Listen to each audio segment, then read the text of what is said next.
Abu Hurairah ரலியல்லாஹு அன்ஹு அவர்கள் கூறியதாவது, அல்லாஹ்வின் தூதர் ஸல்லல்லாஹு அலைஹி வஸல்லம் அவர்கள் இறந்துவிட்ட போது அபூபக்கர் ரலியல்லாஹு அன்ஹு அவர்கள் பின்னர் ஆட்சியாளராக ஆக்கப்பட்டதும் அரபியர்களுள் சிலர் ஜகாத் வழங்காமல் இறை நிராகரிப்பாளர்களாயினர்.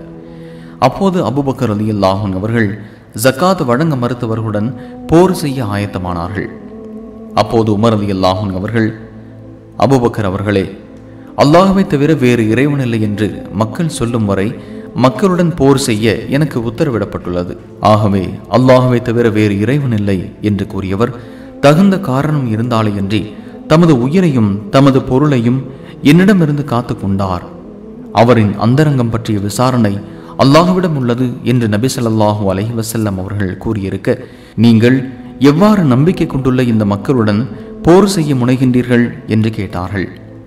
அதற்கு அபூபக்கர் ரலியல்லாஹு அன்ஹு அவர்கள், யார் தொழுகைக்கும் ஜகாத்துக்கும் இடையே வேறுபாட்டை உருவாக்குகின்றார்களோ அவர்களுடன் திட்டவட்டமாக நான் போர் செய்வேன். ஏனெனில் ஜகாத் செல்வத்திற்குரிய கடமையாகும். அல்லாஹ்வின் மீது ஆணையாக அல்லாஹ்வின் தூதர் ஸல்லல்லாஹு அலைஹி வஸல்லம் அவர்களிடம் ஜகாத்தாக வழங்கி வந்த ஓர் ஆட்டுக்குட்டியை வழங்க மறுத்தாலும் அதை அவர்கள் மறுத்ததற்காக அவர்களிடம் நான் போர் செய்வேன் என்று கூறினார்கள்.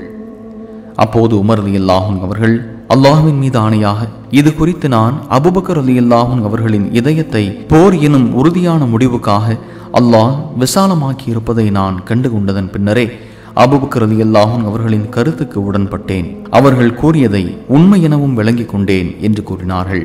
சுனன் நசாயி 3040.